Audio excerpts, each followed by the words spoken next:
Donc bonjour à vous tous et donc bienvenue pour cette conférence dans le cadre de la Journée de la femme qui à la médiathèque est devenue le mois de la femme, puisqu'on était donc sur une action qui durait 3 semaines et qui donc se termine aujourd'hui et se clôture par ce débat conférence autour donc de 10 bandes dessinées adultes écrites par des femmes, parlant des femmes. Et où donc, nous, 2 personnes, enfin elles vont se présenter, vont décrypter les stéréotypes à l'œuvre dans ces bandes dessinées. Donc vous avez également durant 3 semaines l'exposition Héroïne, j'imagine que vous l'avez tous vue. Voilà, donc je vais vous laisser en compagnie donc, de Isabelle et Irène pour ce débat conférence. Alors, bonjour à toutes et à tous. Merci beaucoup à la médiathèque Elsa Triolet de Villejuif, à vous, le public, ainsi que de même manière à toute l'organisation qui nous a permis de venir ici, présenter ces bandes dessinées et débattre avec vous. Je vais donc vous présenter ma collègue Isabelle Guillaume, qui est docteure en études anglophones, spécialiste de bande dessinée américaine, à l'université Bordeaux-Montaigne, et elle est également traductrice. Elle a notamment dirigé le cahier universitaire de l'exposition Héroïne que vous avez donc pu voir ici et qui a été monté d'abord en 2014 par l'association Lyon BD. Et voilà. Et pardon, je vais rendre la politesse à Irène en la présentant. Donc Irène Morin-Durie est doctorante en littérature comparée à l'université de Bourgogne-Franche-Comté. Et son sujet de thèse porte sur le geste de la caresse dans un corpus de BD contemporaine. Et de façon plus générale, elle travaille sur la représentation du corps, du désir et de l'érotisme dans la bande dessinée. Donc je vais juste revenir rapidement sur les buts qu'on s'est fixés pour cette intervention. Le premier but, c'est évidemment de valoriser, de faire connaître la production des autrices de bande dessinée à l'occasion de la journée, et donc qui est devenue un mois du droit des femmes, on trouvait ça sympa, et aussi plus spécifiquement de s'interroger sur la façon dont les femmes sont représentées au sein de ces bandes dessinées, en se demandant en particulier dans quelle mesure ces représentations sont des stéréotypes, c'est-à-dire dans quelle mesure on trouve dans ces bandes dessinées des clichés, des images toutes faites qui réduisent les femmes à certains rôles bien définis et qui en occultent certaines portions en donnant d'autres à voir de façon prioritaire. On va donc se poser les questions suivantes. Est-ce que les autrices du corpus utilisent des clichés? Est-ce qu'elles ont recours à des clichés? Et si oui, est-ce que c'est pour les renforcer, pour les valider, ou au contraire pour les tourner en ridicule? Et enfin, on va se demander dans quelle mesure il est possible de se libérer de ces représentations stéréotypiques. Donc pour faire ça, on va commencer par vous présenter brièvement l'ensemble du corpus, donc les 10 bandes dessinées qui sont là. On est parti de l'idée que sans doute vous ne les avez pas toutes lues, donc on va vous les présenter brièvement. Si vous voulez les faire circuler, c'est peut-être le moment pour que vous puissiez les voir un peu plus près, si ça ne pose pas de souci. Donc voilà, on va commencer par une présentation du corpus et ensuite on continuera par une analyse de certaines questions un peu plus précises autour de ces bandes dessinées. Voilà, donc n'hésitez pas éventuellement à intervenir quand nous parlons de ces questions-là. Le premier ensemble, on peut voir dans toutes ces bandes dessinées, dans ces 10 bandes dessinées, un premier ensemble qu'on peut appeler les tranches de vie. Donc, elles ont pour point commun le réalisme, une dimension humoristique aussi. Et alors, celles que nous avons là sont en général l'œuvre d'autrices de la génération des années 90 et des années 2000 après. Donc, les premières, Anne Baraou et la scénariste et Fanny Delrive qui ont fait donc une demi-douzaine d'ailes. Donc vous avez la couverture là à gauche pour vous. C'est un recueil et chaque chapitre tourne autour d'une femme type, d'un caractère si vous voulez, et chaque caractère, chaque personnage, donc par exemple Armelle Naïve, correspond à un événement du corps ou alors une situation sociale ou une personnalité qu'on pourrait penser typiquement féminine. Par exemple, vous avez un personnage qui est représenté au moment où elle est enceinte et elle va accoucher. Ça fonctionne comme un film choral, si vous voulez, les personnages se rencontrent et on va les voir évoluer à partir de ce trait de personnalité un peu fixe. Et le style graphique est un style faussement amateur, faussement facile, et c'est un trait qu'on appelle un trait minimaliste. Vous voyez quelques exemples ici. Donc voici Armelle Naïf, par exemple. Ici, c'est Hugoline Sen qui est enceinte et Isab Adu. Ensuite, il y a Aude Picot, celle qui est au centre, avec la bande dessinée Idéal Standard. Ici, il ne s'agit pas de collection d'anecdotes, mais d'un récit complet. Ce n'est pas un récit autobiographique, pourtant c'est une autrice plutôt autobiographique, mais sociologique, avec ponctué de moments humoristiques. Il s'agit en fait d'une sorte d'enquête autour d'un personnage qui s'appelle Claire, qui est infirmière en néonatologie, qui est célibataire au début, qui rencontre un homme et qui rêve d'avoir la vie qu'elle s'imagine être la vie idéale, une vie rêvée de citadine blanche hétérosexuelle, mais qui déchante progressivement face à l'égoïsme de son compagnon et des fortes pressions sociales autour de ce que doit être une femme idéale. On pourrait caractériser son dessin comme un dessin rond, également assez facile, et c'est un dessin qu'on a pu appeler aussi un dessin girly. C'est une question qu'on peut légitimement se poser. Est-ce que c'est véritablement un dessin girly? Ensuite, la troisième, c'est donc Nine Antico, donc toujours dans ses tranches de vie, qui vient de la bande dessinée alternative et qui a créé donc, ce personnage de Pauline, donc dans Girls Don't Cry, America et puis Tonight. Elle a créé ce personnage de Pauline dans un journal pour jeunes filles qui s'appelle Mutine. Et ce sont des planches gags, mais qui vont construire le personnage malgré tout sur le temps long. On va suivre un tout petit peu, on va suivre l'évolution de sa personnalité ou de ses aventures au fil des albums. Et c'est un personnage assez étrange, rétro et en même temps contemporain, qui incarne la jeune fille parisienne branchée, et qu'on voit dans 3 épisodes de sa vie. Dans le premier, elle est à la fac, dans le deuxième, elle débute dans la vie active, et dans la vie active, dans le troisième, elle part en voyage après une rupture amoureuse délicate. Et le style graphique est un peu à l'image de ce personnage, c'est-à-dire un peu rétro, en hommage aux 50s américaines. Visiblement, l'autrice est assez fascinée par cet univers, l'univers rétro américain, coloré, comme vous pouvez voir, pas caricatural, comme c'est pas un dessin caricatural, c'est un hommage aux 50s, mais on n'y trouve pas de pin-up, et assez poétique. Voilà. Le deuxième ensemble, dans du corpus, donc ces 2 bandes dessinées. Le bleu d'une couleur chaude et Fun Home d'Alison Bechdel. Alors, on a décidé de les intégrer dans un ensemble qu'on a appelé Identité et désir. Enfin, ce sont 2 ouvrages qui présentent plus ou moins la construction ou la quête d'une identité, identité personnelle et sexuelle.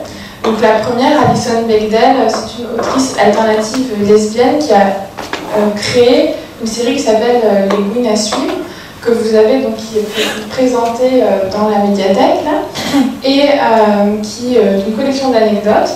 Elle est également féministe et elle a créé un test qu'on appelle le test de Bechdel, qui est un test qui permet de savoir si un film est rétrograde, macho, ou féministe ou pas.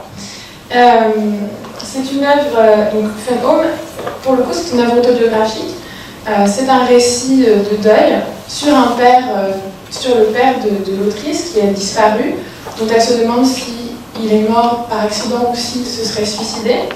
Et tout le long de cette enquête autobiographique se développe aussi, au fur et à mesure qu'elle se développe, elle découvre le secret de son père, c'est-à-dire une homosexualité cachée, une vie d'homosexuel cachée tout le long de sa vie. Et pendant qu'elle fait cette enquête sur ce passé, elle retrace aussi la découverte de sa propre homosexualité et la construction de cette identité. Alors c'est un roman graphique très sophistiqué, assez pointu, avec énormément de références littéraires, et le style graphique est assez sobre, mais réaliste, contrairement aux premières tranches de vie que je vous ai montrées, et qui fait beaucoup usage de la photographie comme modèle pour dessiner ces personnages. Et d'ailleurs, on voit ici donc, Alison Bechdel déguisée en son père, qui dessine ensuite son père à partir de ce modèle-là.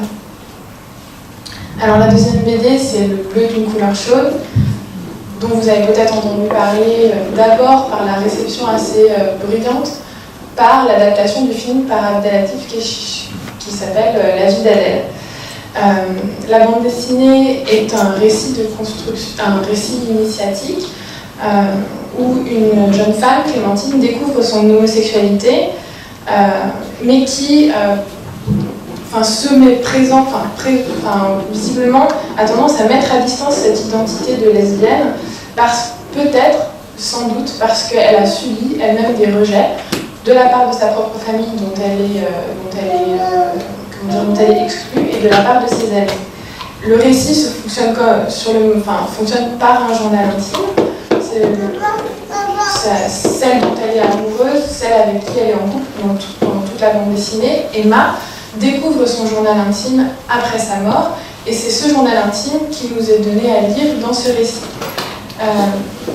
Il y a un pacte graphique, le récit fonctionne sur un pacte graphique.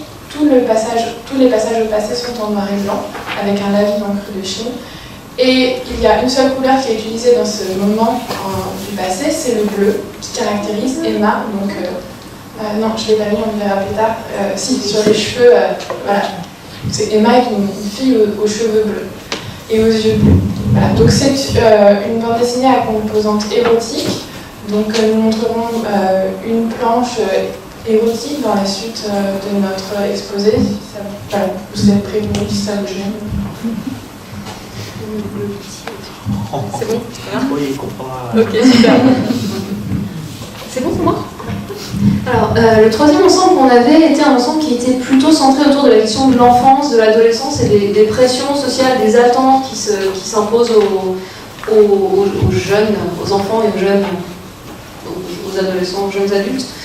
Donc il y a d'abord Liz Prince, qui est une bande dessinée traduite de l'américain, qui s'appelle Garçon manqué, et qui est axée sur l'expérience personnelle de l'autrice, qui raconte ses années d'adolescence en tant que fille qui n'aime pas faire des trucs de fille, qui n'aime pas porter des robes, qui n'aime pas être la princesse. Là, on la voit se projeter plutôt dans le Jedi que dans la princesse qui a besoin qu'on la sauve.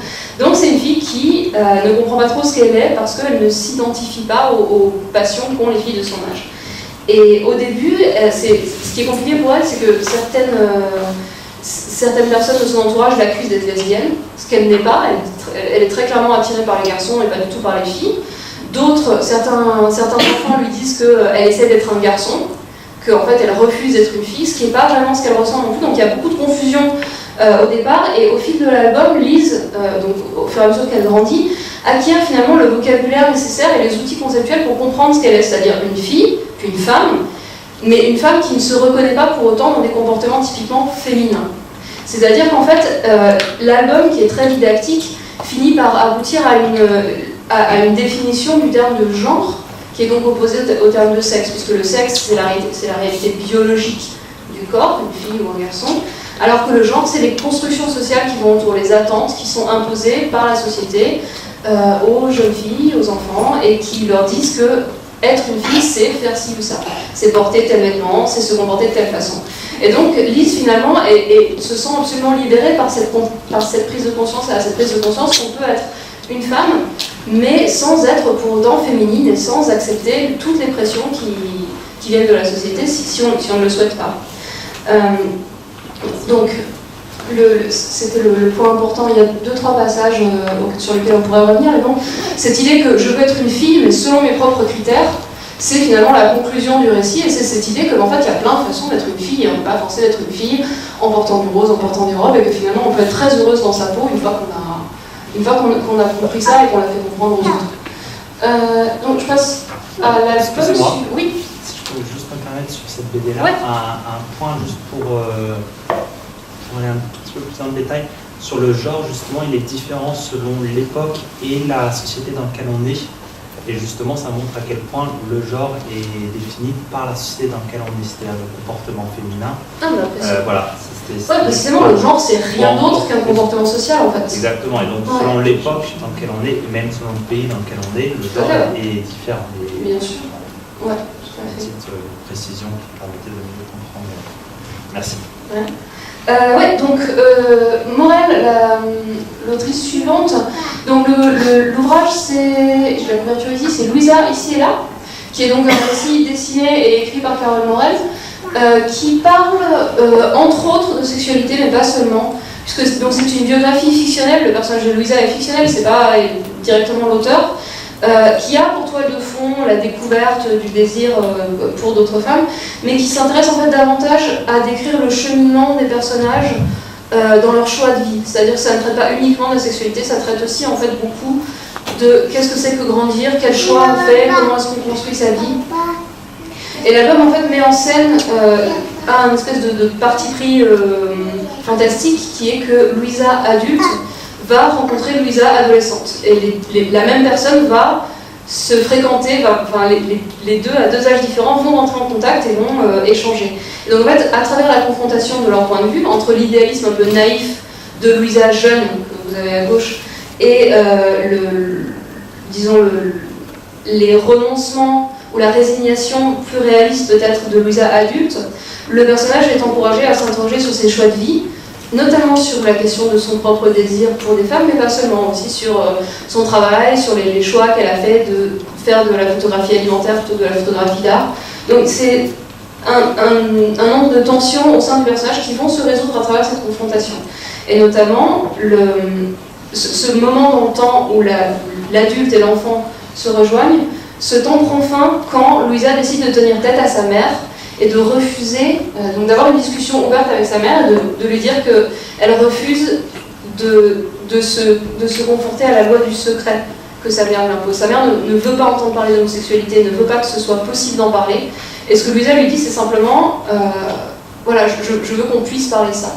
Et donc ce point qui finalement va résoudre le récit, c'est un peu le même point que celui qu'on trouve chez Alison Bechdel avec Fun Home, puisque cette question du secret et de la possibilité de briser le secret est vraiment au cœur du récit.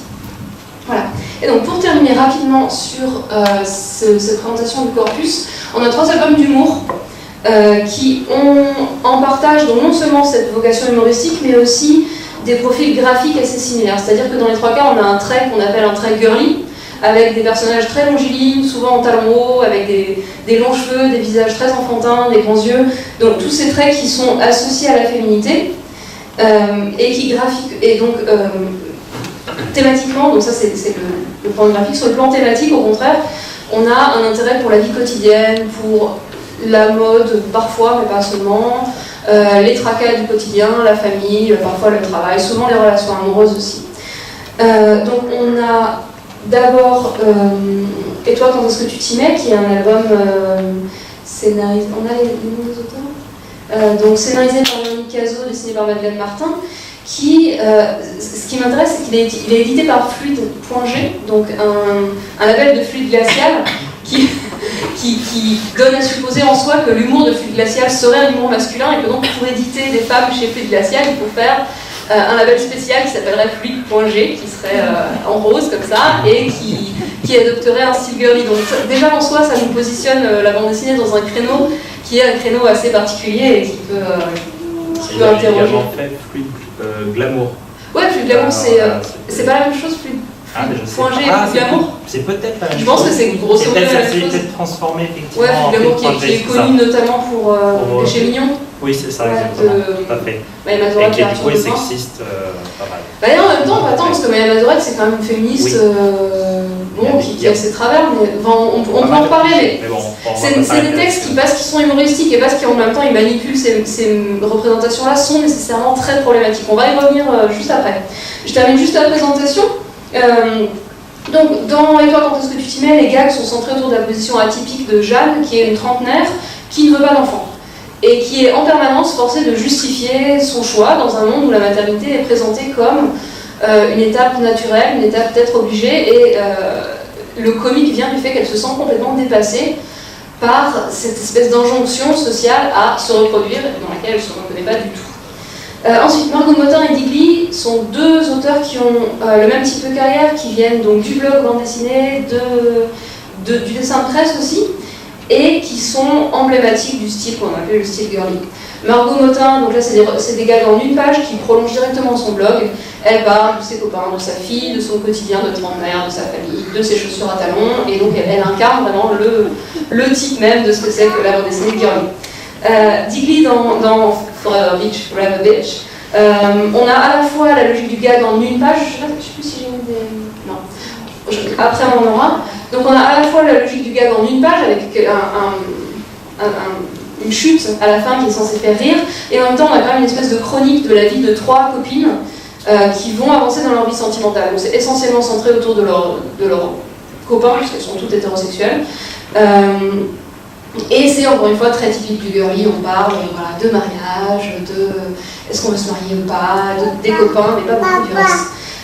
Et ce qui est intéressant avec Digby, l'auteur, c'est que l'autrice, c'est qu'elle a opéré une sorte de revirement peu de temps après avoir publié ce bouquin-là, en disant qu'elle en avait assez de voir son travail résumé à ce trait girly, à ses ouvrages girly, et qu'en fait elle avait envie de faire d'autres choses, mais qu'elle se sentait emprisonnée dans cette case-là finalement. Donc en ça, elle est comparable aussi à Pénélope Bagieux, qui est une autre autrice très associée à ça, et qui maintenant est connue pour beaucoup d'autres travaux, notamment pour sa collaboration avec Boulet, pour des ouvrages qui n'ont plus du tout à voir avec cette tonalité girly, et qui donc ont réussi à sortir un peu de cette logique-là. Mais elle arrive à rester impliquée, parce que par exemple Culotté, et l'album Culotté est très, justement, aborde énormément ce sujet-là du féminin. Ouais, bien sûr. Après, il à être impliqué du coup dans ce... Après, il y a différents modes de traitement pour la question du féminin. Digby, par exemple, elle vient de terminer un album avec Ovidie qui parle, donc Ovidie qui est une travailleuse du sexe qui parle de sexualité, qui parle de libération de la femme, et qui en fait est beaucoup plus militant, qui interroge de façon beaucoup plus poussée des stéréotypes qui, dans Forever Beach, sont simplement représentés, qui ne sont pas interrogés. Et c'est en ça que sa posture change en fait au fil du temps. Voilà, on a terminé avec la présentation du corpus, donc on va passer à des questions d'analyse un peu plus spécifiques. Encore une fois, n'hésitez pas à nous interrompre. Je te reprends la parole, Irène. Oui, et peut-être si vous avez des questions, des précisions sur le corpus avant qu'on commence à les grandes questions transversales. Oui, c'est une Oui. Alors du coup, juste pour ajouter, Nina Antico que je vous ai présentée, par exemple, elle refuse la catégorie de girly. C'est quelque chose, elle dit je suis anti-girly, alors que vous pouvez le voir, son dessin s'apparente quand même à un imaginaire de l'illustration féminine, en tout cas de contenu féminin.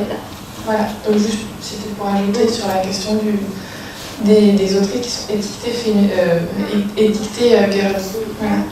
Donc, la première question qu'on voulait aborder, c'était la question de la représentation du corps et du désir, puisque le premier pacte de lecture, quand on va lire une bande dessinée par une femme, on se dit instinctivement ça a pour avantage peut-être que par l'intime connaissance que l'on a, que ces femmes ont de leur propre corps ou de leur propre désir, qu'elle serait plus à même de rendre de manière authentique dans sa forme, le corps, et dans ses fantasmes, les désirs, et ainsi de les faire exister sur la scène artistique, sur la scène de bande dessinée.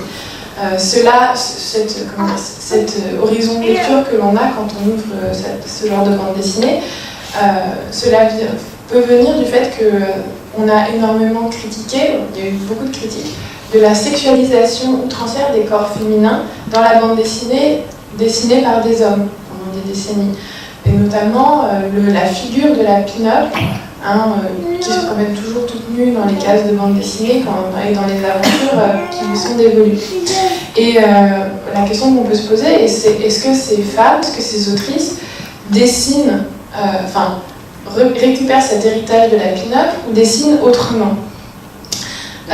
Dans le corpus, par exemple, dans ce corpus, on voit que certaines autrices se débarrassent de cet héritage de la pin-up en dépouillant les corps de cette sexualisation, se débarrassent, si vous voulez, de l'image de Natacha hôtesse de l'air. Chez Anne Barrault et Fanny Dalrif, par exemple, donc dans une demi-douzaine d'elles, les filles sont dessinées selon un code vraiment minimaliste. Oh non, mais là c'est bien. Ouais. Ils sont vraiment dessinés selon un code minimaliste qui a tendance à effacer en fait les différences de genre, mais sans pour autant évacuer la dimension sexuelle, parce qu'on a un personnage, par exemple, qui est un personnage de séductrice, et on la voit faire l'amour, séduire des hommes. Dans l'idéal standard, par exemple, donc regardez le bandeau qui est en bas, Claire est sans cesse confrontée à des images de corps irréalistes. Donc vous reconnaissez dans le bandeau une publicité de L'Oréal pour un shampoing qui est assez, que vous avez dû voir si vous prenez le métro souvent, et qui est ici caricaturé par ce caractère monstrueux des lèvres retroussées, vous avez compris. Le personnage de Claire est poussé assez douloureusement à s'y identifier. Et dans la technique graphique, Aude Picot revendique, elle, un dessin de corps normal. Elle veut que ces personnages féminins soient normaux, c'est-à-dire à la fois réalistes, mais aussi, et c'est quelque chose qu'on peut interroger, un peu normatif. Elle représente un certain type, en réalité, de femme.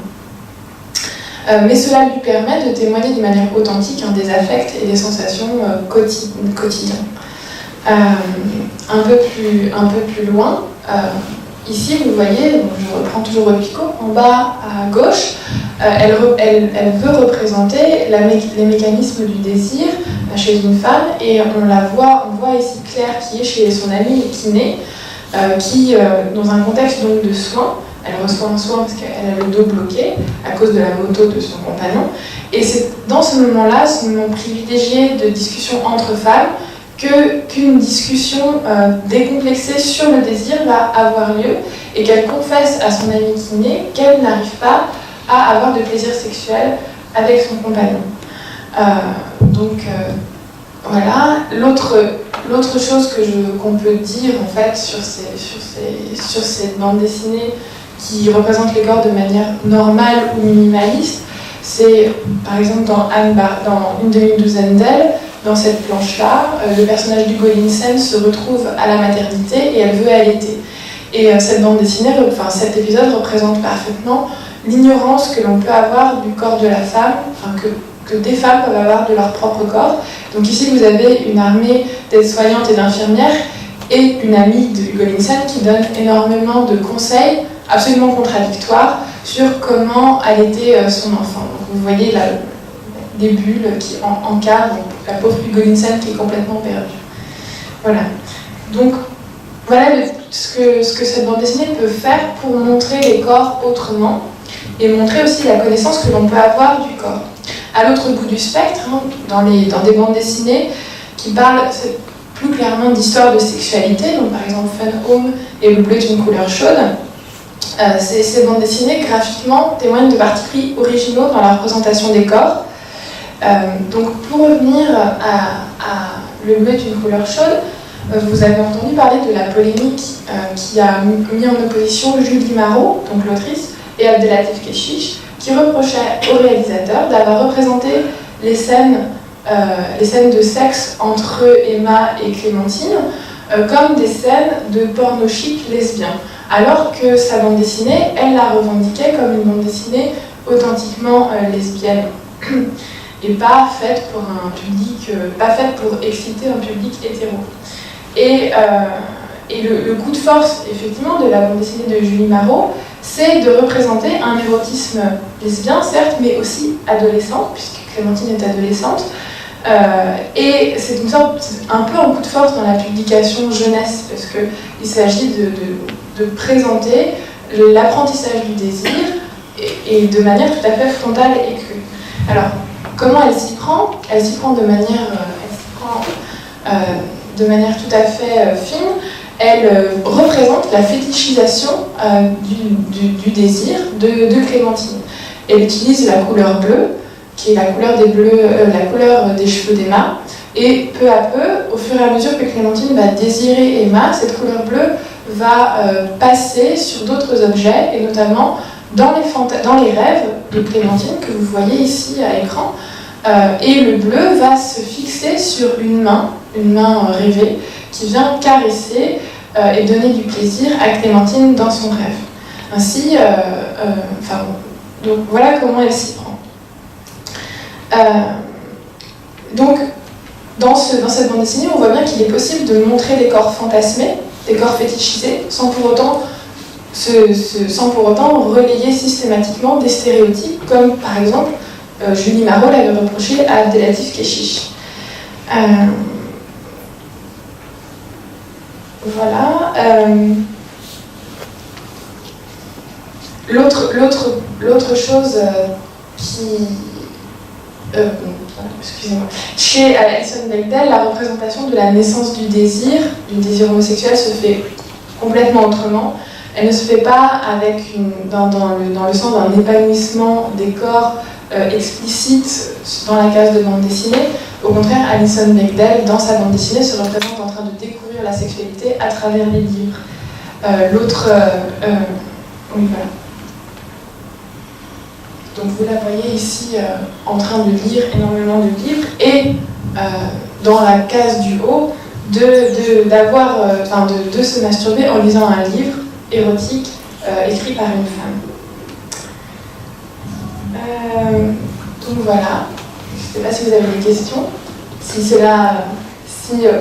Alors l'autre chose que je voulais vous montrer très rapidement, Nin Antico dans sa série Pauline se moque beaucoup de la manière dont Pauline et ses copines tombent amoureuses ou se mettent à désirer un homme de manière qui pourrait paraître superficielle. Elle met beaucoup ça en scène.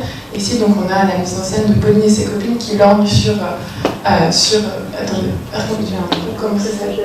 le maître nageur et qui disent « Tu sais quoi, je pense que tu es plus séduite par son trône que par lui réellement. » Donc voilà le type de choses qu'on peut trouver dans Nin Antico.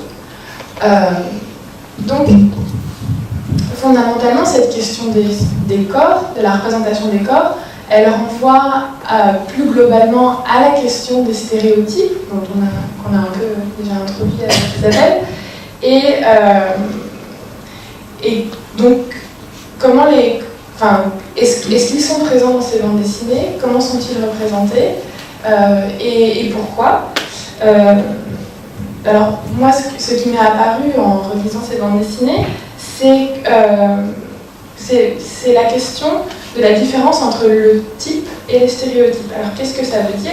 La différence se joue en termes de connotation. Le type appartient plutôt au vocabulaire sociologique, voire moral. On dit c'est le type de femme qui travaille à mi-temps pour voir ses enfants, c'est le type de fille qui trompe son copain.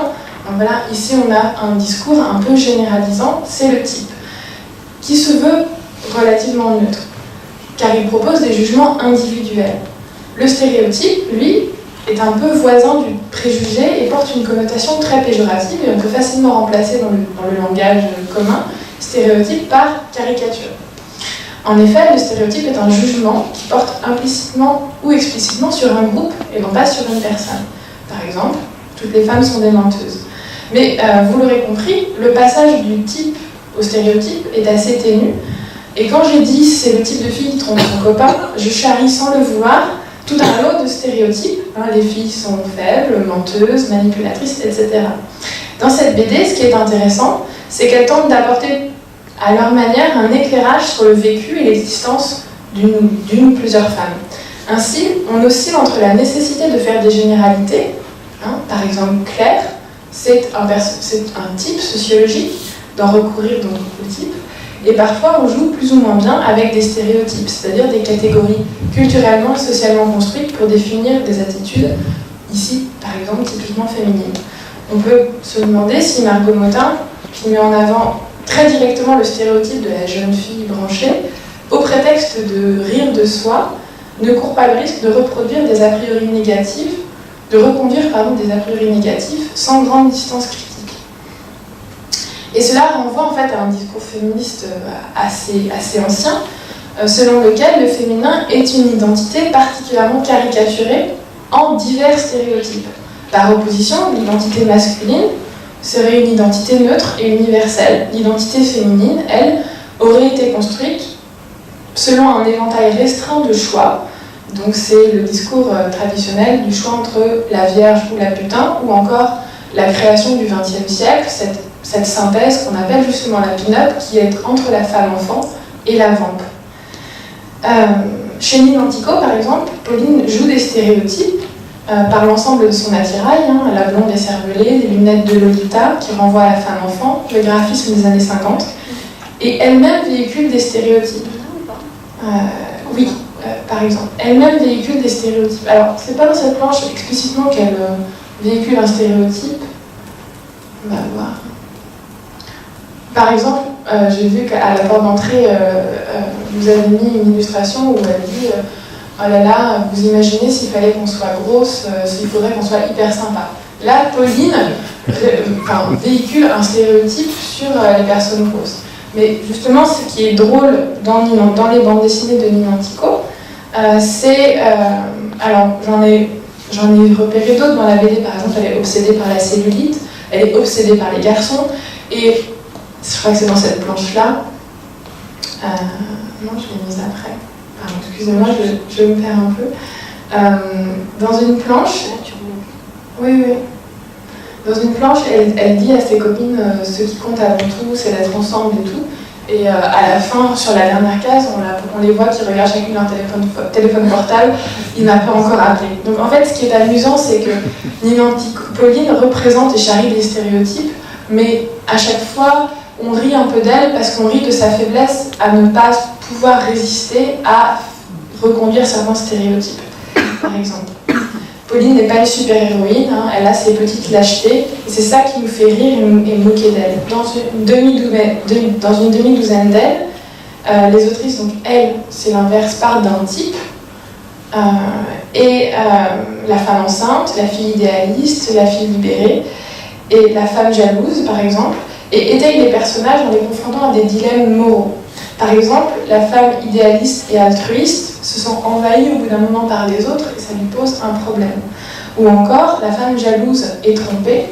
Alors ça, c'est Isab Abu, c'est sans doute l'histoire la plus poignante de ce recueil, qui, pendant des mois, va espionner son mari pour savoir ce qu'il fait, qui fait une psychanalyse très longue et qui, à la fin de cette psychanalyse, se retrouve, à la fin du récit, se retrouve au lit, donc ici avec son mari. Et son mari, visiblement, veut lui parler de cet adultère, de ces adultères qu'il a commis. Et à ce moment-là, elle refuse d'en parler. Donc toute l'histoire se concentre sur qu'est-ce qu'être cette femme, comment vit cette femme trompée, le fait d'être jalouse, d'espionner son mari, peut-être de vouloir le confronter, puis finalement refuser de le faire. Voilà. Donc, voilà à peu près comment dans ces récits de tranches de vie, ou ces récits courts, plutôt sous la forme de gags ou d'anecdotes, les autrices ont joué avec les stéréotypes. Dans des récits plus longs et plus psychologiques, par exemple dans Le bleu d'une couleur chaude ou dans Fun Home, le sort des héroïnes n'est pas gouverné par un type, mais au contraire, il s'agit pour les personnages de lutter contre les stéréotypes qui leur sont imposés. Alors, ça, je reviens à cette planche. Donc, par exemple, comment ça se passe dans cette bande dessinée on va commencer du coup, par exemple, alors ça c'est dans Fun Home et dans Idéal Standard, on voit Alison Bechdel qui, face à son père, et qui refuse de porter des colifichets féminins, et lui qui lui impose, et elle regarde des magazines de mode masculin, et elle fantasme sur ces magazines de mode masculin, et elle incite son père à porter ses vêtements malgré elle, il le regarde par-dessus son épaule. À droite, vous avez donc une scène dans Idéal Standard où la belle-sœur, potentielle belle-sœur de Claire, est en train de nourrir sa fille, et elle dit « Oh, coquinette, trop choupie, tu as vu, c'est dingue, elle fait ça dès qu'elle voit un garçon. » Donc ici, on a très clairement l'interprétation de la mère sur la petite enfant qui fait ça comme de nombreux petits-enfants, et qui directement impose un stéréotype. Une fille qui gazouille, c'est une fille qui fait du gringue à des garçons. Dans Haute Picot, toujours, dans Idéal Standard, Haute Picot va saturer l'image, de manière cette fois-ci légèrement caricaturale mais à des fins didactiques, de tous les stéréotypes que charrie par exemple la rue à travers les espaces publicitaires. Donc vous avez les magazines féminins, des pubs pour le salon du mariage, des affiches de cinéma qui vantent l'amour comme valeur absolue, l'amour hétérosexuel. Alors voilà, dans l'identico, je vous en ai déjà parlé, il s'agit davantage de rire des stéréotypes, même si parfois, dans l'identico, ça peut mettre mal à l'aise parce qu'on ne sait pas si elle en rit vraiment ou si simplement elle les représente. Et donc, dans les récits donc, plus psychologiques, dans Le bleu est une couleur chaude, il s'agit, par exemple, pour les héroïnes, de les combattre, ces stéréotypes. Et donc, pour Clémentine et pour Emma, par exemple, elles sont en couple, elles se positionnent tout à fait différemment par rapport aux stéréotypes de la lesbienne que la société leur impose. Par exemple, Emma, elle, vit sa sexualité comme un combat. Elle est militante, on la voit ici au centre de la planche avec un drapeau LGBT et elle part manifester. Et pour elle, donc, sa sexualité est une affaire publique. Quand Clémentine, que vous voyez donc à droite, Clémentine, elle a décidé d'adopter une tenue et une allure plus normée. Elle s'est laissée pousser les cheveux longs, elle adopte des codes plus féminins dans ses vêtements et elle fait de sa sexualité une affaire intime et une affaire cachée. Et on voit donc ces deux manières de vivre son homosexualité se confronter, ce qui conduit ici à une dispute. Parce que ce que reproche Emma à Clémentine, c'est peut-être de cacher son homosexualité plus que de simplement la vivre de manière intime et personnelle. Voilà, donc la question que pose cette bande dessinée, c'est l'usage qu'on peut faire du type, de la généralisation. Est-ce qu'on peut utiliser des stéréotypes pour essayer en tout cas des types, comme le standard, pour essayer d'apporter un discours sur le vécu féminin, par exemple, ou est-ce qu'il est plus intéressant, et ça je vous pose la question, de suivre des parcours individuels et très singuliers, comme c'est le cas dans, par exemple, Fun Home ou dans Le bleu est une couleur chaude. Quel est le rôle de la BD dans ce cas-là? Quel rôle a-t-elle à jouer? Je sais pas ce que tu en penses. On avait prévu de poser des questions un peu au fil de l'eau, mais je me rends compte qu'on traîne un peu. Donc, est-ce qu'on essaie d'abord de boucler la partie un peu plus présentation et qu'on discute ensuite? Ouais, ça vous convient comme ça? Ok. Donc, je vais passer, je vais essayer de pas trop traîner, mais en même temps, c'est intéressant. Je vais vous parler plus spécifiquement des choix graphiques et typographiques, donc des stéréotypes vraiment visuels qui s'expriment à travers ce corpus de façon diverse. Pour parler du féminin. Et le premier stéréotype qui est assez intéressant, c'est celui de l'usage de l'écriture cursive. Parce qu'en fait, quand vous regardez, ne serait-ce que les couvertures, on se rend compte qu'en fait, les BD qui charrient le plus les représentations ultra féminisées sont aussi des BD qui vont utiliser l'écriture cursive comme une sorte de symbole. On voit ça beaucoup dans toutes les BD d'humour, donc chez Digli et chez Margot Motin.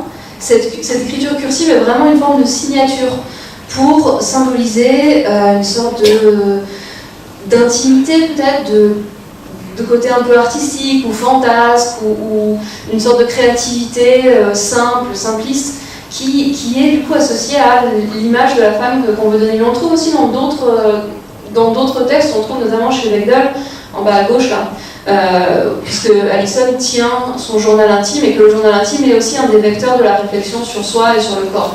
Donc encore une fois, c'est l'écriture, donc là qui est pas vraiment l'écriture cursive, mais cette idée de l'écriture comme vecteur de la réflexion sur l'identité est quelque chose qu'on retrouve beaucoup, qu'on retrouve dans Le bleu est une couleur chaude, qu'on retrouve chez Bechdel et qu'on retrouve aussi beaucoup sur les couvertures, via l'usage du cursif. Ensuite, l'autre élément qu'on retrouve beaucoup, et particulièrement chez ce que j'ai appelé les BD girly, c'est l'usage de stéréotypes graphiques qui viennent de la publicité. Donc les corps longilignes, souvent les talons aiguilles, souvent les jupes relativement courtes, mais aussi les peaux très blanches, qui sont, puisque la blancheur est quelque chose qui est valorisé dans la mode, la peau, le teint uni est très clair, est souvent quelque chose qu'on voit. Le rose sur les joues que vous avez en bas, j'ai essayé de faire des zooms. Donc on voit ces espèces de stéréotypes graphiques qui sont répétés d'un album sur l'autre. D'un album sur l'autre, on voit des peaux très blanches, des pommettes roses, des cheveux bien peignés, des talons aiguilles. Et tout ça, ça contribue vraiment à accentuer À la fois le côté poupée, petite fille des personnages, et en même temps le rapport direct qui se crée entre ces visuels-là et les visuels de la publicité, des incitations commerciales et de ce qu'on voit en fait dans la rue, de la façon dont la société nous montre les femmes. Donc ça permet d'étiqueter immédiatement la publication comme destinée à un public féminin. Quand on voit ces bandes dessinées, on comprend que le public qui est visé, c'est un public majoritairement féminin. Et sans surprise, les choix de couleurs qui sont faits pour ces albums sont aussi extrêmement connotés. Donc là, j'ai fait des sélections un peu, pas complètement au hasard, mais c'est quand même assez net. Notamment chez Digby, en bas à droite, si vous regardez l'album, toutes les pages de l'album sont colorées, soit en rose, soit en rouge, soit en violet. Et il y a vraiment une palette graphique qui est à la limite du gerbatoire, tellement c'est rose. Pardon, mais donc ça c'est vraiment quelque chose qu'on retrouve du côté du girly. Et à l'opposé de ça, il y a en fait tout un éventail de possibilités avec des autrices qui parfois vont revendiquer des formes de féminité moins extrêmes, moins stéréotypées, et qui du coup vont, dans l'utilisation des couleurs, créer une rupture. Soit en utilisant le noir et blanc, dans le cas de Liz Prince et de Barraou notamment, soit en utilisant des couleurs qui ne sont associées à rien de particulier, donc l'orange, le jaune, pour ces trois bandes dessinées-là, plus jaune dans l'idéal standard et plus orange dans les deux autres. Mais en fait, les autrices qui ont la revendication la plus claire sont les autrices qui utilisent le bleu comme couleur principale. Donc chez Marot, évidemment, le bleu figure même dans le titre de l'album. Le bleu est une couleur chaude, et cette phrase c'est une revendication, puisque comme vous le savez peut-être, le bleu c'est la couleur froide par excellence. Le bleu n'est pas du tout une couleur chaude. Donc en fait, en affirmant que le bleu est une couleur chaude, ce que fait Julie Marot, c'est nous inviter à réévaluer, à reconsidérer le bleu comme peut-être la possibilité d'une couleur de l'amour. Et la possibilité, puisque le bleu est associé au désir chez Marot, cette idée que peut-être il y a d'autres formes de désir, il y a d'autres formes de féminité, et évidemment elle emprunte le bleu qui est dans notre société la couleur qui est associée au masculin. Donc l'usage de la couleur va permettre de vraiment déstabiliser l'usage des stéréotypes et va permettre d'interroger la sensation, la description même du désir dans sa dimension graphique. Ici le bleu c'est la couleur chaude par excellence, la couleur de l'amour. Et donc ça fait écho avec l'ambiguïté des corps dont on a parlé tout à l'heure, les représentations beaucoup plus androgynes. C'est aussi quelque chose qu'on trouve chez Bechdel. Donc Bechdel, ça dépend beaucoup des éditions que vous avez. Il y a certaines éditions qui sortent vraiment bleu clair comme ça.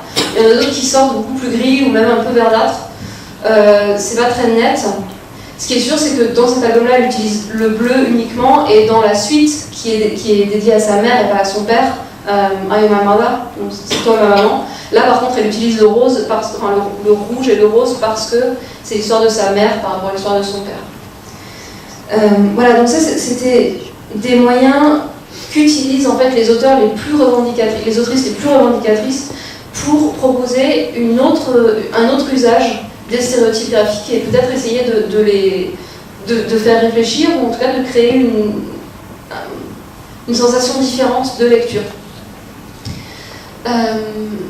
Je vais passer à la dernière question qu'on voulait se poser, qui était autour de cette question de l'humour féminin et de la possibilité d'un humour par des femmes et pour des femmes à travers un style girly. Donc on a vu que ces trois albums, Digly, Margot Motin et Véronique Cazot, ces trois albums présentent des ressemblances stylistiques très fortes, notamment au niveau de l'apparence des héroïnes. Et pourtant, ce qui est commun aussi, c'est que cette plastique un peu parfaite des personnages va être complètement subvertie par des situations dans lesquelles les héroïnes perdent le vernis de perfection qu'elles abordent d'habitude. Donc on a Jeanne qui est ravie d'avoir ses règles, donc qui saute de joie sur la cuvette des toilettes.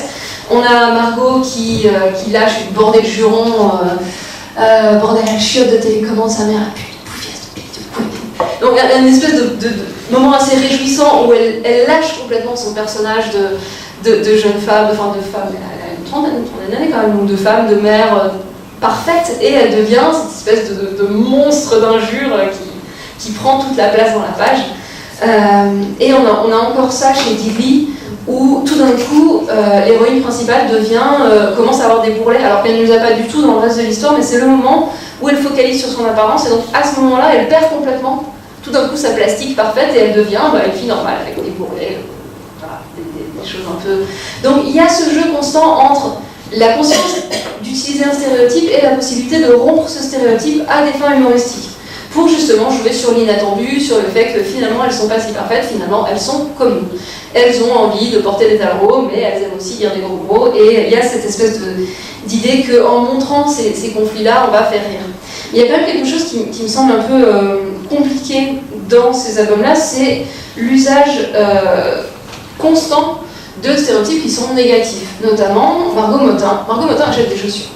Margot Motin achète des chaussures avec beaucoup de talons parce qu'elle aime ça, et elle dit qu'elle a acheté des bonnes chaussures de putasse avec 36 cm de talons. Donc, en disant ça, elle utilise un stéréotype qui d'habitude est violent à son encontre, l'idée que si tu portes des chaussures à talons, tu es une pute, et elle l'utilise pour elle. Donc ce processus de récupération, c'est un processus qu'on trouve beaucoup dans les communautés minoritaires. Vous savez qu'aux États-Unis, les homosexuels qui ont réutilisé queer, donc queer, ça veut dire bizarre, ça veut dire anormal à la base. Ça a été récupéré de façon positive. Même chose pour le mot anglais nigger, qui est un mot extrêmement insultant à la base, qui est réutilisé par les Nord-Américains de façon pour parler de leur communauté. Donc c'est quelque chose qui se fait, qui existe. Mais ce qui m'interpelle, c'est que quand même, chez Margot Motin, c'est particulièrement récurrent, et elle le fait non pas seulement pour son personnage, mais elle le fait même en 4e de couverture de son propre album. Donc ça, c'est donc le verso de l'album. Elle dit « J'aurais aimé être ethnologue, j'aurais fait plein de trucs bien, mais en fait, je suis une grosse feignasse, je vomis quand je suis saoule, et j'ai peur des guêpes, et puis de toute façon, tout ce que je sais faire, c'est dessiner. » Comme si dessiner était une compétence un peu accessoire, et finalement... Donc il y a vraiment une dévalorisation qui est assez triste, hein, qui montre que ce jeu sur le stéréotype, ce jeu sur l'insulte qui est marrante, il y a quand même quelque chose comme une intériorisation. On le trouve aussi, et peut-être encore plus chez Digby, qui utilise carrément le mot bitch, donc salope, chienne, dans son titre, et aussi dans son personnage, particulièrement le personnage de Maud, qui est très cash de ce point de vue-là, qui donc appelle ses copines biatch, et qui utilise, donc, elle est déguisée en coccinelle, elle dit « je suis la slutty coxy ». Slutty, c'est slut, c'est une salope, donc slutty, c'est je suis déguisée en salope, et je le lis très bien, je passe des bons moments. Mais donc, cette réutilisation constante de termes qui sont extrêmement injurieux, c'est quelque chose qui peut interpeller, et qu'en fait, qui est interrogé par... qui est interrogé par Digby. Ouais, je voulais juste vous parler de ça. Ça, c'est dans Louisa. À un moment, dans Louisa adolescente doit acheter des vêtements, et donc elle achète un t-shirt sur lequel il est marqué Forever Beach, et elle-même, adulte, lui dit « Non, mais tu poses ça, t'as pas trouvé ça plus vulgaire ?» Donc je sais pas si c'est une réponse explicite à l'album Forever Beach ou pas, mais c'est assez probable. Donc finalement, il y a une espèce de refus chez Carole Morel. Oui, chez Carole. Il y a un refus chez Morel des stéréotypes qui sont véhiculés par Digby. Donc il y a une espèce d'effet d'écho comme ça. Mais ce qui m'intéresse, c'est qu'en fait, ce que dit Digby, ce qu'elle dit en interview, c'est qu'elle-même n'est pas... Enfin, a des doutes vis-à-vis de l'utilisation du terme bitch. Elle dit « Je suis à la fois réellement sceptique en tant que femme face à la vulgarisation de ce terme, et en même temps fascinée par le phénomène. En tant que petite espionne de ma génération, l'utiliser, c'est montrer cette réalité. En 2013, on dit bitch à tout va, que ça me plaise ou non. » Donc ce qu'elle dit implicitement, c'est que ça ne lui plaît pas vraiment. Mais en même temps, elle prétend adopter une posture qui est une posture détachée, qui est une posture de chronique. C'est ça qu'elle veut faire, et en même temps, 2013, donc l'année de parution de Forever Beach, c'est aussi le moment où elle prend conscience que sa carrière a été complètement parasitée, complètement dévorée par cette espèce d'étiquette de girly, et qu'elle ne peut plus s'en tirer. Donc elle a fait un post de blog assez long en 2013 pour expliquer ça, et pour faire ce qu'elle appelle une révolte contre moi-même. C'est-à-dire que c'est le moment où elle dit j'en peux plus que mes lecteurs pensent que j'ai des licornes qui font des paillettes, et que j'en ai marre de ça. Donc elle dit quand l'étiquette du girly est arrivée, j'ai cru bon d'en jouer, de me l'approprier, d'en rire. Pour une blague, c'est drôle, c'est un film, c'est bribe. Et en fait, en voulant rire de ma superficialité ponctuellement, je l'ai fait exister davantage, je l'ai érigée en vérité, et je me suis enfermée dans une image réductrice que je pensais pourtant combattre. Il semble que là, on a un aveu assez frontal de l'incapacité totale de Digli à réussir son projet, c'est-à-dire à représenter le stéréotype pour le combattre, à trop vouloir faire ça, elle s'est retrouvée dans la position exactement inverse, qui est d'être complètement étiquetée comme une fille superficielle qui aime les chaussures à talons et qui fait tout ça. Donc c'est une étiquette dont elle se sort peu à peu, mais je trouve ce moment de réalisation particulièrement frappant et particulièrement touchant aussi. Parce qu'en fait, pour comprendre ce qui se passe ici, il faut comprendre comment fonctionne l'humour. Quand on rit d'une personne, on rit d'un comportement. Et en fait, la moquerie, c'est une forme de domination, c'est une forme de définition de ce qui est acceptable ou pas. Quand on rit d'une femme, on lui dit qu'elle n'est pas acceptable, qu'elle est ridicule d'une façon ou d'une autre. Donc en fait, dans les albums de Motin et de Digli, malgré tout, en nous faisant rire des héroïnes, elles nous amènent à nous moquer d'elles, elles nous amènent à stigmatiser leur comportement comme un comportement ridicule. Et c'est intéressant parce que c'est pas ce qu'on a dans Et toi, quand est-ce que tu t'y mets ? Dans Et toi, quand est-ce que tu t'y mets ? C'est les autres qui sont l'objet du rire. C'est précisément la pression de la société sur Jeanne pour qu'elle ait un enfant qui est ridicule, pas Jeanne elle-même. Jeanne, elle est toujours présentée comme une battante, comme quelqu'un qui va défendre ses convictions et tout ça. Donc en fait, le graphisme est identique, mais pour autant, l'humour ne fonctionne pas du tout de la même façon. Et je pense que c'est pour ça qu'on peut trouver Digli et Motin particulièrement problématiques, parce qu'elles se moquent sans cesse de cette incapacité de leur personnage à résoudre la tension entre être superficielle, aimer la mode, et être une femme qui a ses problèmes de couple et tout ça. Mais en fait, en choisissant de fonder son humour sur cette tension, elles créent des malentendus supplémentaires et elles finissent par s'enfermer de leur propre aveu dans une situation qui est une situation où elles valident des stéréotypes qu'elles essaient de combattre. Et je pense que ça, c'est dû à la nature même, au fonctionnement même de leur humour. Voilà, on aurait bien aimé savoir ce que vous pensez, notamment, alors on peut commencer par la question du girly et des stéréotypes dans cette BD d'humour qui est peut-être une des plus visibles, mais si vous avez envie de réagir sur d'autres questions, ça nous intéresse aussi. Je sais pas si vous avez des... Ouais, bien sûr. On passe le micro ou pas ? Ouais. Un, deux. Moi j'ai une petite question, vous avez vu ma fille est métisse, donc par exemple si elle veut voir une BD girly mais métisse, vous avez dit que la blancheur et la pureté, entre guillemets, comment moi je peux motiver ma fille de lire des BD de féminines, entre guillemets, pas autre que manga, par exemple. Parce qu'en plus il n'y a même pas d'asiatique dans les BD que vous représentez, il n'y a pas de métisse. Vous avez dit que vous avez un truc en Amérique, il y a un truc rapproché avec l'Amérique, madame voilà. Donc, je sais pas, eux, ils ont bien des BD afro. Ouais, il y a notamment dans le domaine de la BD super-héroïque, il y a beaucoup de travail sur la représentation des minorités qui se fait en ce moment, notamment avec Miss Marvel, qui est une héroïne, alors elle est pakistanaise, donc c'est pas tout à fait la même question, mais c'est quand même une question de représentation des personnes non blanches, ce qui est déjà suffisamment compliqué. Voilà. C'est un truc sur lequel ça travaille. Vous avez forcément entendu parler aussi de Black Panther, ouais, voilà. Pardon, ouais, justement. Je vais voir. Mais, non, mais c'est vrai que là, sur le coup, je trouve un peu dommage qu'on ne représente pas non plus ces femmes-là. Parce que... Alors, la sélection n'a pas été faite par nous. La sélection, c'est... Il y en a pas. Ouais, en plus en France, il y en a assez peu. Si, en fait, il y a, mais alors, asiatique, il y a Aurelia Horita. Ah oui, en même temps, Aurelia Horita, dans son dessin, c'est pas évident du tout qu'elle est asiatique. Elle se dessine quand même de façon assez... Elle a fait quelques récits sur son rapport à son pays. Ouais, c'est vrai. Et puis, vous avez, mais pas girly, vous avez Persepolis. Qui est très connue. Pas girly, en fait, moi je trouve que c'est pas girly au sens de la catégorie éditoriale girly, mais ça parle de la destinée d'une petite fille, alors iranienne, qui fuit la révolution iranienne, voilà.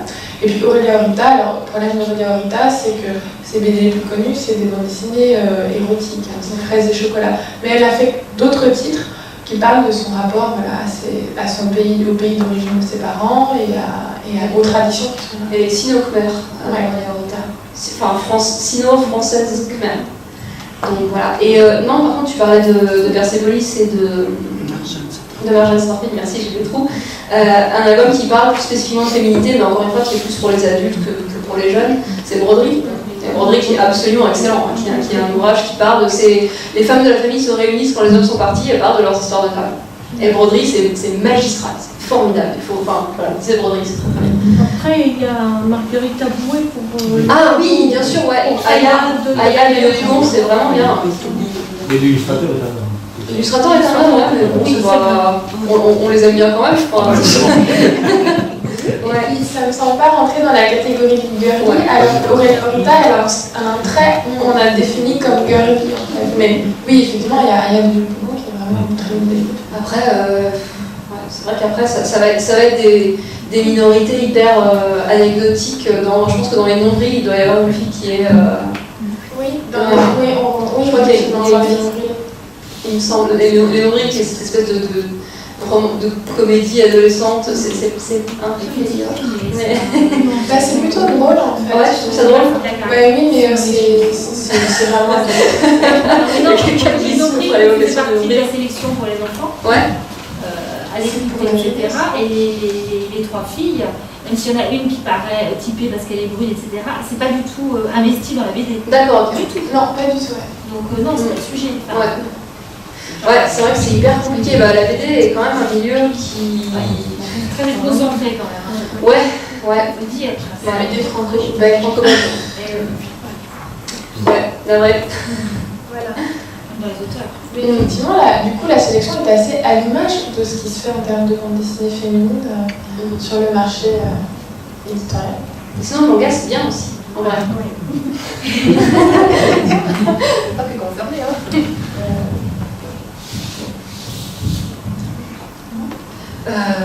Si vous avez d'autres choses à dire, n'hésitez pas, si vous voulez me poser des questions, ou même réagir. Nous, ça nous intéresse aussi de savoir ce que vous pensez de ce corpus, s'il y a des choses qui vous ont surpris, qui vous ont intéressé, qui vous ont interpellé. Oui, bien sûr.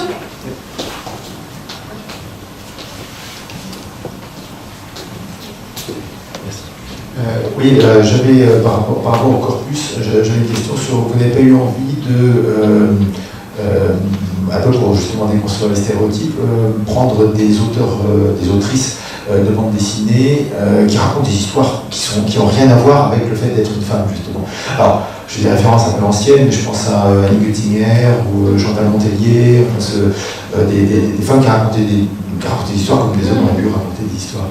Voilà. Et deuxièmement, alors une question complètement différente par rapport à votre corpus, est-ce que vous pourriez nous en dire un petit peu plus sur la relation avec les blogs? Parce que j'ai l'impression qu'il y en a, je ne suis pas du tout un lecteur de blogs, donc j'aimerais que vous m'éclairiez un petit peu là-dessus. Je vais répondre sur la question des blogs, par exemple, pas mal d'autrices du corpus ont commencé dans des blogs, Aude Picot a commencé dans les blogs, Margot Motin aussi, Lily, et alors ce qui est intéressant c'est que Margot Motin et Lily c'est un peu sur le modèle de Pénélope Bagieux qui a commencé avec son blog, mais en fait Pénélope Bagieux ça a été le succès public, voilà. Mais justement Aude Picot par exemple appartient à une génération légèrement antérieure des années 2000, des premiers blogs BD et qui sont restés finalement, qui ont eu un succès assez important, mais qui sont restés assez confidentiels. Et il y a un volume qui est ressorti récemment, où Aude Picot, avec ses collègues de blogueurs BD, notamment Boulet, ont rassemblé leurs histoires, c'était le Chicou Chicou. Oui, si ça vous intéresse. Parfait, Chicou Chicou. Voilà. Et est-ce que ça n'a pas un effet aussi sur l'esthétique? Parce que je pense, alors là aussi j'en sais rien du tout, mais je rapproche un petit peu, on va dire, du dessin de presse, et je me dis que cette esthétique de dessin très, très, très simple, parfois proche de la caricature, est-ce que ça vient pas du blog où j'imagine que c'est plus facile de dessiner comme ça que la planche classique de la bande dessinée, ligne claire, enfin...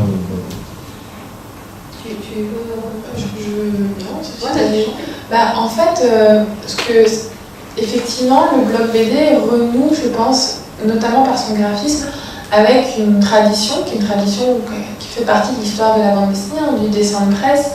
Et je ne pense pas que ce soit forcément une facilité. En fait, la bande dessinée, c'est aussi un art où vous avez des personnes qui étaient tout à fait des personnes, des amateurs ou des amateurs qui ont pris la plume et qui ont commencé à dessiner sans aucune formation artistique effectivement, contrairement à Annie Götzinger, qui a eu un parcours je crois qu'elle était aux arts décoratifs ou aux arts métiers, je ne sais plus, et qui elle a un trait effectivement travaillé décoratif. Je ne pense pas que ce soit une facilité, au contraire.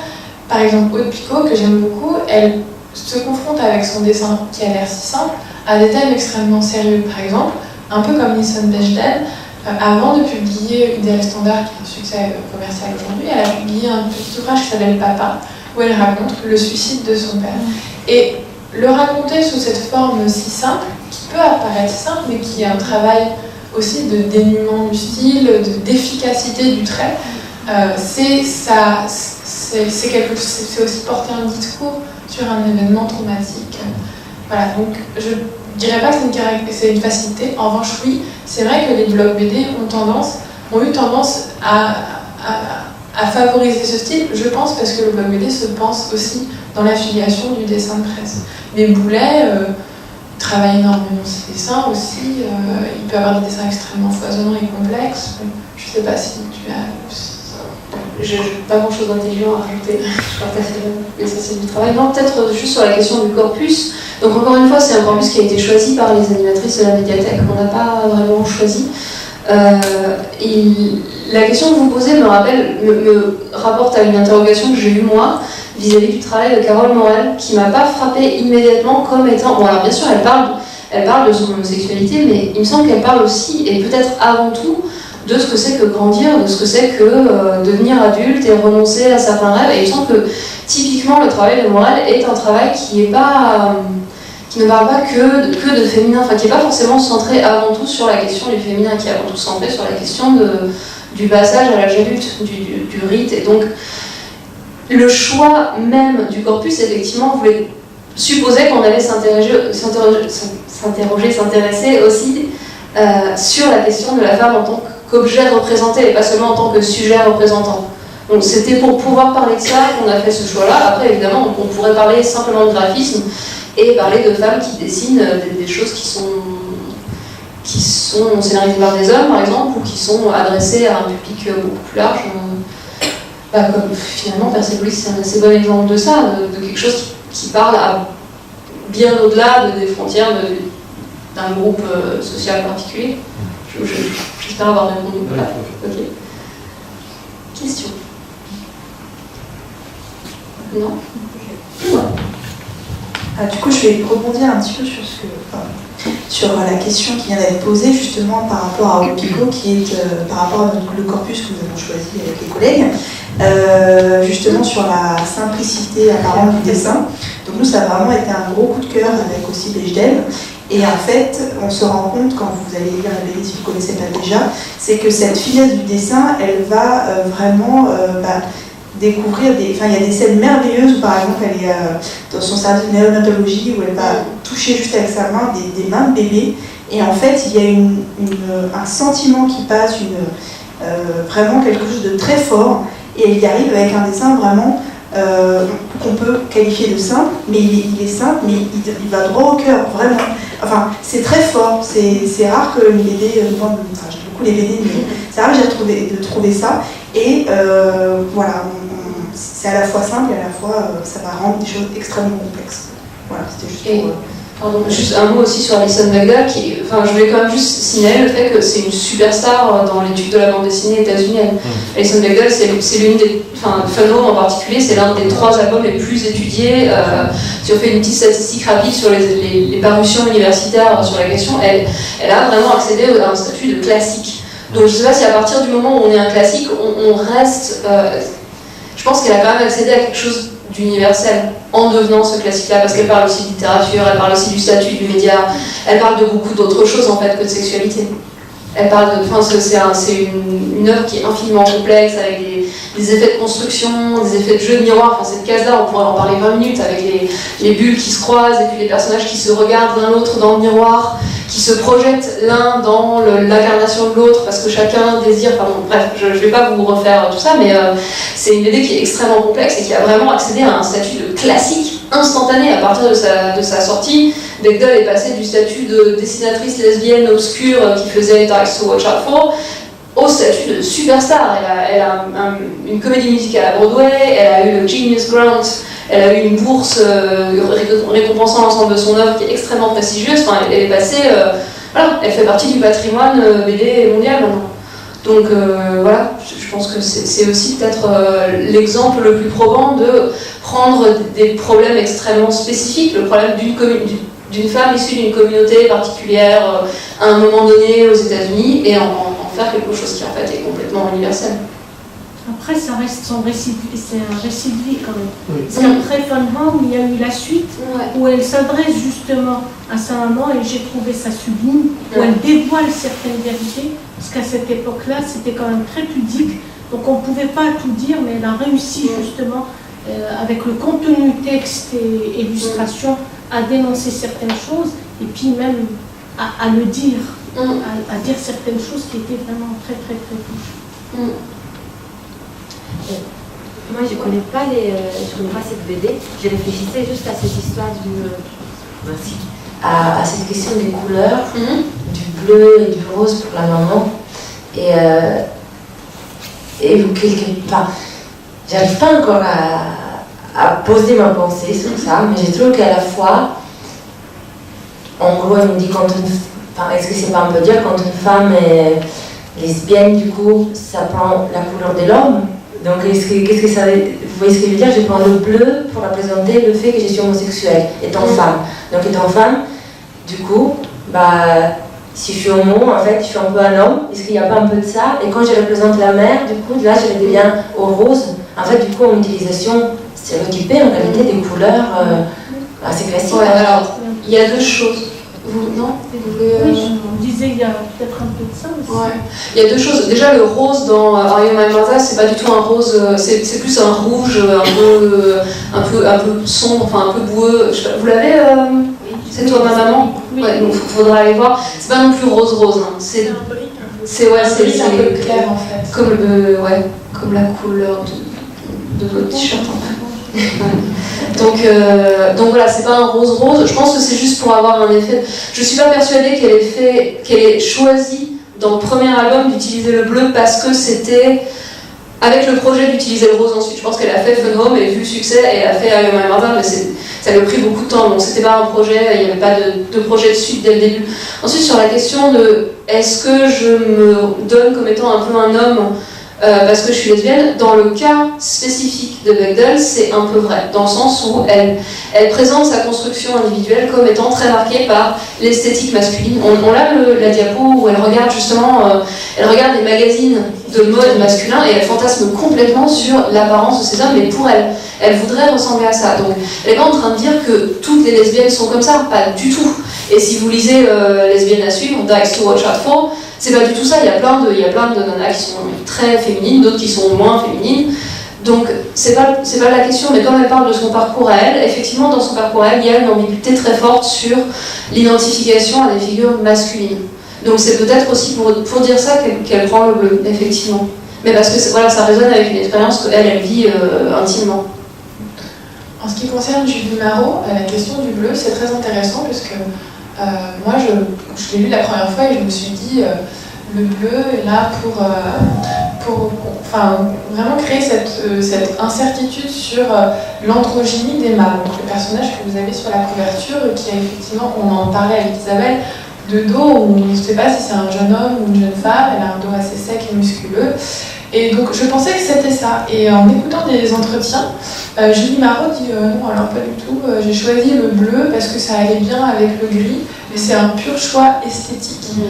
Mais c'est aussi le rôle des autrices des auteurs de parfois faire une fin de non-recevoir pour laisser aussi l'imagination du lecteur un peu fantasmer ou faire des hypothèses. Mais ce qui est sûr, c'est que ce bleu, moi je le trouve assez étrange parce que il arrive vraiment à des moments où on devrait voir du rouge, par exemple sur la main, on imagine que la couleur attribuée à la sexualité c'est plutôt le rose et le rouge. Et là non, c'est le bleu.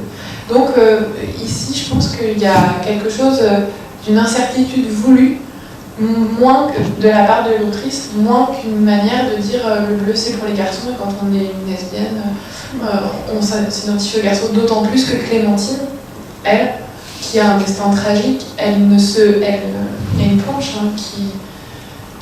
enfin, il y a une incertitude en fait dans la manière dont Clémentine vit son homosexualité. Elle dit à un moment je ne suis pas lesbienne et à aucun moment elle dit je suis lesbienne. Or, Julie Marodi, c'est vraiment une histoire de lesbienne, une découverte de sa lesbianité. Mais cette incertitude, justement, Abdelatif Kechiche, par exemple, a lu comme le genre, par exemple, c'est que c'est une donnée complètement ouverte et libre et qu'on peut avoir une expérience sexuelle homosexuelle et puis oublier demain et faire autre chose. Ce qu'il montre dans le film, on montre Clémentine qui passe à une autre vie après. Alors que dans la bande dessinée, c'est davantage une histoire plus tragique de comment vivre, avoir le courage d'être soi ou ne pas l'avoir et en souffrir. Voilà. Si je peux juste rebondir alors sur ce film, moi je trouve qu'au contraire dans le film de Kechiche, ce qui est frappant, c'est le décalage social entre les deux jeunes filles. Et justement, elles ne peuvent pas vivre leur homosexualité de la même façon parce qu'elles n'appartiennent pas au même milieu social. Moi j'avais plutôt l'impression que l'une et l'autre étaient un peu une caricature de ce qu'on peut dire, c'est la façon dont on peut se présenter quand on appartient à un certain milieu. Donc j'ai pas eu l'impression de liberté du tout. Et effectivement, c'est très intéressant. C'est sans doute que j'ai lu ça chez certains critiques de cinéma. Il me semblait qu'Abdelatif Kechiche portait ce discours-là. Et effectivement, dans la bande dessinée, cette question de différence sociale est assez peu marquée. La seule différence, c'est plutôt une différence culturelle qu'on peut ensuite étayer en disant que c'est sans doute une différence sociale, c'est que les parents d'Emma sont compréhensifs et les parents de Clémentine la rejettent.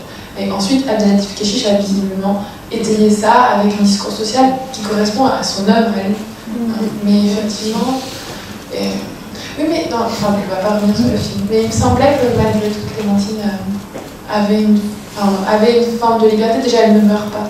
Alors que dans la BD, elle meurt, mais on comprend qu'elle meurt de cet amour, puisque c'est un arrêt cardiaque qui l'emporte.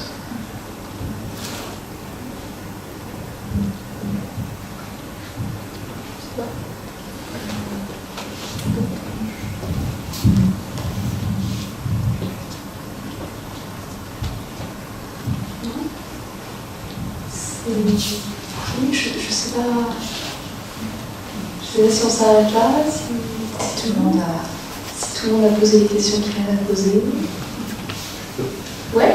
Si j'ai le droit à une dernière.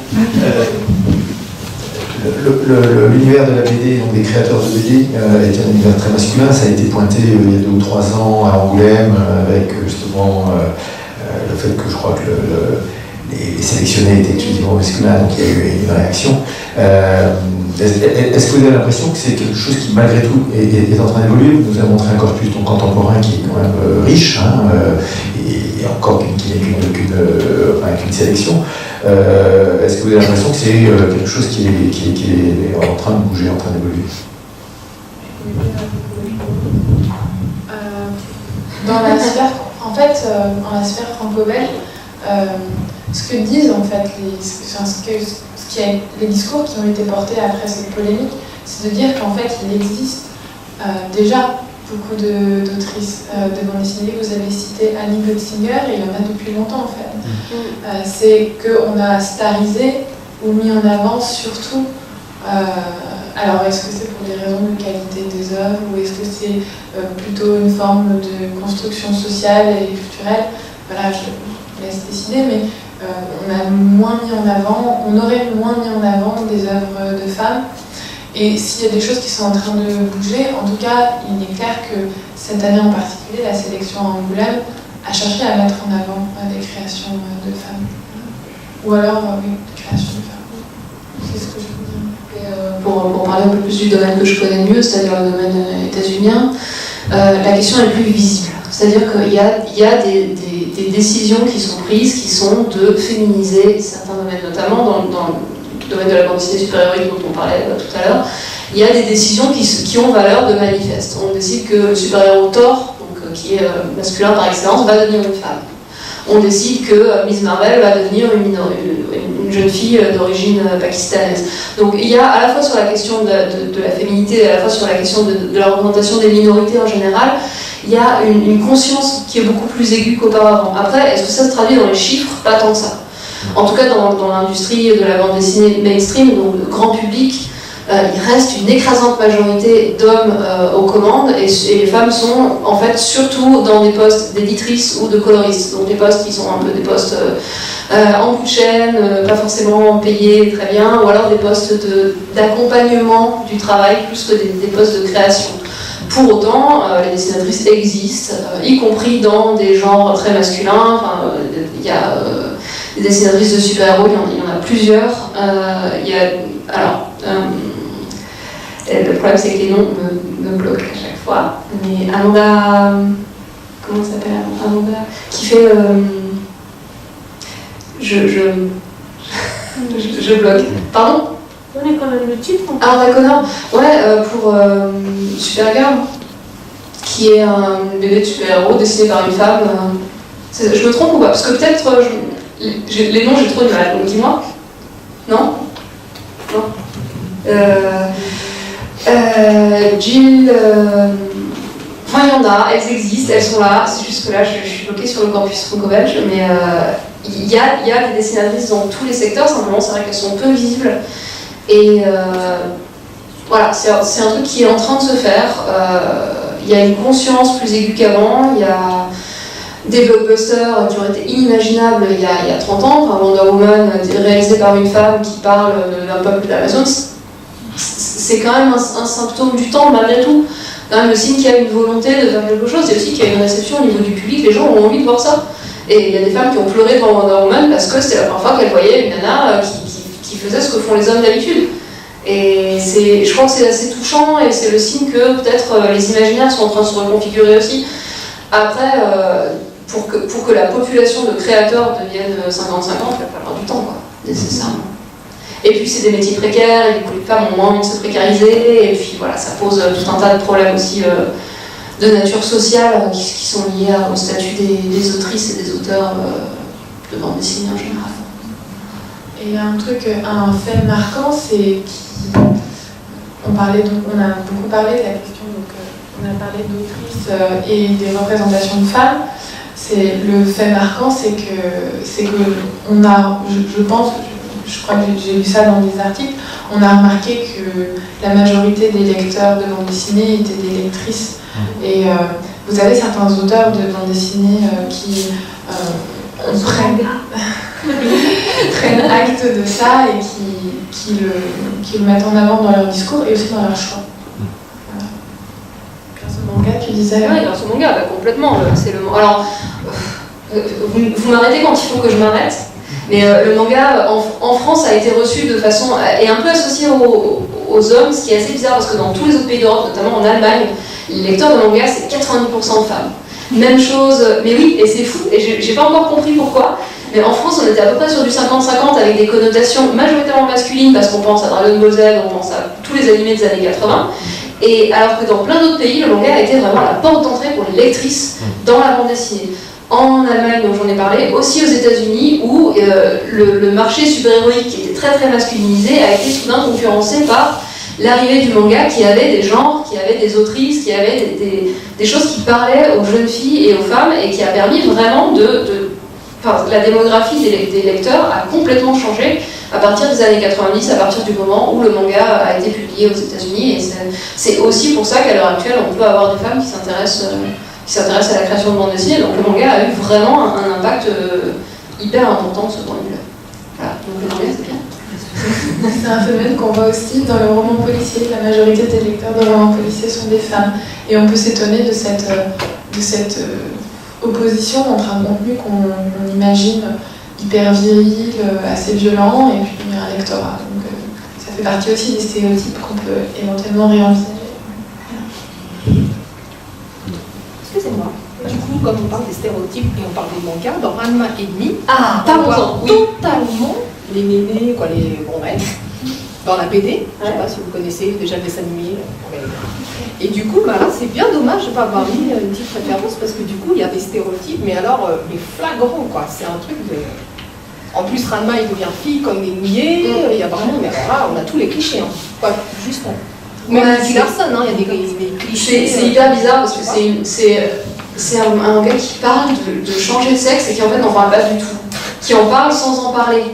Qui est absolument... Enfin, même Juliette, je t'aime de la même auteure est un truc qui s'adresse à des femmes, enfin des lecteurs et lectrices un peu plus âgés et qui parlent un peu plus de relations, de genre, qui parlent un peu plus d'amour, mais Ranma ne parle absolument pas de genre. C'est juste qu'il se transforme en fille, mais c'est pour la comédie. Et effectivement, il y a plein il y a cette espèce d'humour japonais qui est fondé, mais bon, c'est l'humour japonais des années 80-90. Voilà, on est en train de reprocher des choses qui sont aussi des différences temporelles. Quand on regarde la BD des années 90 de chez nous, elle n'est pas forcément beaucoup mieux, quoi. Voilà, donc il y a ça aussi, mais pour le coup, c'est vrai que c'est un jeu sur le genre qui est complètement joué du côté du comique. Et c'est tout aussi drôle de voir Ranma se transformer en fille que de voir son père se transformer en panda. On est sur le même degré de métamorphose, quoi.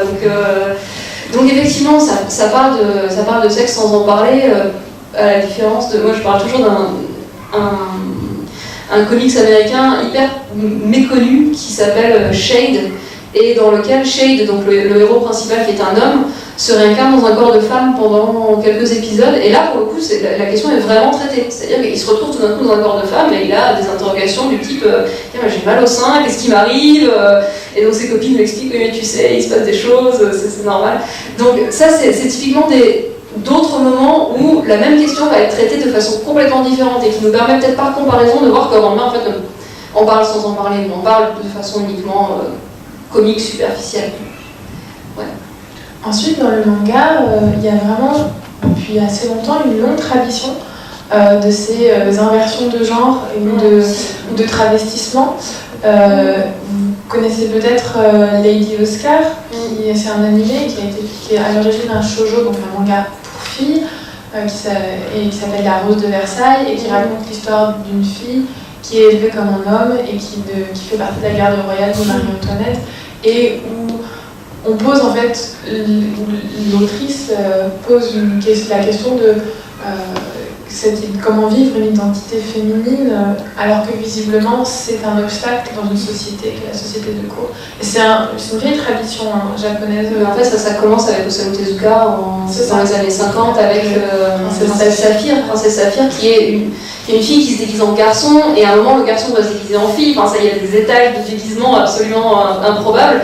Et c'est vrai qu'il y a une tradition dans le manga spécifiquement, parce que aussi dans la culture japonaise, de cette espèce de fluidité entre les genres. Parce que notamment ils ont une troupe de théâtre qui est entièrement féminine, où les femmes se déguisent en hommes pour incarner les rôles masculins. Et quand Osamu Tezuka, le père du manga, parle de Princesse Saphir, il parle de cette troupe-là. Il dit qu'il allait voir cette troupe de théâtre avec sa mère et qu'il voyait ces femmes qui se déguisaient en hommes pour jouer des rôles d'hommes et que ça l'a inspiré pour écrire Princesse Saphir. Donc il y a aussi une espèce d'ambiance culturelle qui est très différente et qui peut-être favorise l'émergence de ces questions-là plus que dans les sociétés européennes. Mais à mon sens, même dans Princesse Saphir, c'est shoujo, parce que Princesse Saphir est aussi un shoujo, présente l'identité féminine comme au départ un obstacle. Le point de départ de la narration, c'est-à-dire donc un obstacle que l'héroïne va devoir surmonter ou faire avec. Donc je pense que oui, il y a une question de la fluidité des genres, mais c'est, comme tu disais pour Ranma et Ardemi, on est davantage plutôt sur une vision assez pessimiste, voilà, de l'identité de genre. Ensuite, il y a d'autres choses, je connais moins bien le manga, sans doute plus récentes. Voilà. Moi, j'ai une question qui est... Madame, je crois. Dans les BD que vous avez présentées, là, les femmes sont auteurs et illustrent leur scénario. Dans beaucoup de BD masculines, on voit beaucoup en fait de binômes, en fait, un scénariste avec un dessinateur. Est-ce que c'est propre en fait à la BD féminine que de faire l'ensemble ou pas? Non. Enfin, je pense pense qu'il y a aussi beaucoup d'auteurs. On utilise souvent le terme d'auteur complet pour dire à la fois dessinateur et scénariste. Il y a aussi beaucoup d'auteurs complets qui sont des hommes. Johann Spar, tous les grands noms de la BD actuelle. Ne vous inquiétez pas. Ok. Les grands noms de la BD dite artistique ou la BD qui est légitime à l'heure actuelle, je sais pas, Spar, Blin, Blutch, oui aussi. Enfin, il y en a énormément en fait, donc dire que c'est un trait spécifique ou pas, je pense que c'est plus lié à un type de bande dessinée. La bande dessinée expérimentale va plus être une bande dessinée d'auteur complet que la bande dessinée dite commerciale, où là, effectivement, on va avoir une séparation des tâches, parce que ça permet de produire plus facilement, et parce que ça répond... Je pense que la différence, elle est plutôt là, c'est une différence de type de production, et pas une différence de genre, je pense. Hein. En fait, éditorial, c'est vrai qu'on a affaire ici à un corpus qui est un corpus ou autobiographique, ou qui relève de la forme blog, par exemple, mise ensuite en bande dessinée. Il y en a d'autres, je fais à grands traits. Et du coup, en général, on va avoir une démarche individuelle et personnelle. Mais vous avez aussi des femmes qui travaillent en binôme avec des hommes. Par exemple, vous connaissez peut-être cette bande dessinée jeunesse qui s'appelle Beauté, qui est dessinée par Kera Squett, ou encore Miss Patouche, qui est l'histoire d'une fille qui se prostitue. Et Kera Squett, ça a l'air d'être un seul nom, en fait c'est un binôme. C'est un homme et une femme, et il me semble, mais ça peut-être que je fais un peu trop la rubrique people, je crois qu'ils sont ensemble. Mais on est dans un type de bande dessinée beaucoup plus commercial, qui est de très bonne qualité, mais à diffusion large, avec un public bien choisi, et voilà, on n'est pas du tout dans le bleu est une couleur chaude, qui malgré son succès commercial est à l'origine, ou même Fun Home qui est complètement hors des clous, qui sont des démarches artistiques singulières relevant de l'alternatif. Voilà. Oui, je me demandais s'il y a... Donc, parce que là, ce sont des BD de femmes, pour des femmes. Je connais en réalité pas beaucoup la BD. Je me questionne plus sur les stéréotypes de genre, en fait, en général. Mais du coup, je me demande, est-ce qu'il y a une émergence d'une... Enfin, je suis depuis longtemps, hein, des BD des femmes pour les femmes, comme il y a par exemple, ou pour les jeunes filles, comme il y a des magazines pour les garçons, pour les filles. Donc est-ce qu'il y a comme ça une division par genre de la BD qui est là, qui se met en place, qui se développe depuis plus ou moins longtemps? Ou est-ce que c'est juste le fait par le corpus qu'on peut avoir cette impression-là?